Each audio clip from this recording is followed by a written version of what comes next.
Diyos, nandito na nga tayo sa ating buhay-buhay. Ayan, naglalapad na siya ng kanyang bawang. Ayan, so nag-ano tayo dito, nag-extra tayo dito dahil wala tayong pang-bili ng diaper. Dito tayo sa tindahan. Ayan. Yung ating tinda, meron po tayo ditong ulam. Ayan, so meron tayo ditong langgonesa. Made in USA. Ayan, sarap po yan. And meron tayong palamig sa mga naiinitan dyan. Bilhin na kayo. Ayan. Ayan yung ating palamig. Ayan, bilhin na kayo.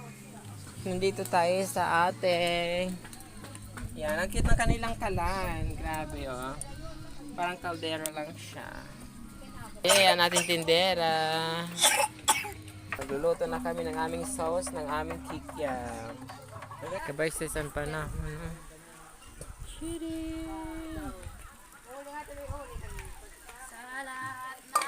Panahon kapag hapon.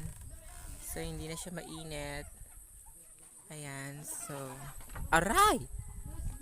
Ayan. Tala tayo dito.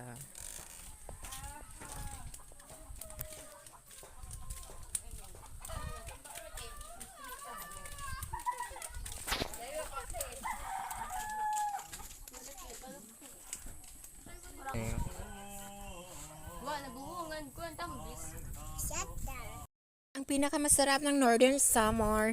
Ha ha ha ha. So ayan, papunta tayo sa ating mini garden.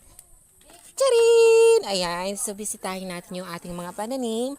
Ayan, so far maganda na kasi ayan oh. Di ba? Mahabog ng ating ganas pati yung kangkong. Yung ating tanim dito na talong. Although late na siya itanim, pero ayan o, namamayagpag, malalaki na siya, and sooner, later, magmumunga na siya. Ang ganda ng tubo ng ating talbos ng kamote. Ayan, and mayroon pa tayong natitirang mustasa dito. And ayan yung ating kamatis, natumba na siya dahil nga malapit na siya magbunga. Ayan yung ating mga, okra, tapos mayroon tayong mga, ampalaya. Ayan. So, diba? Ang bongga dito sa probinsya. Ang sarap.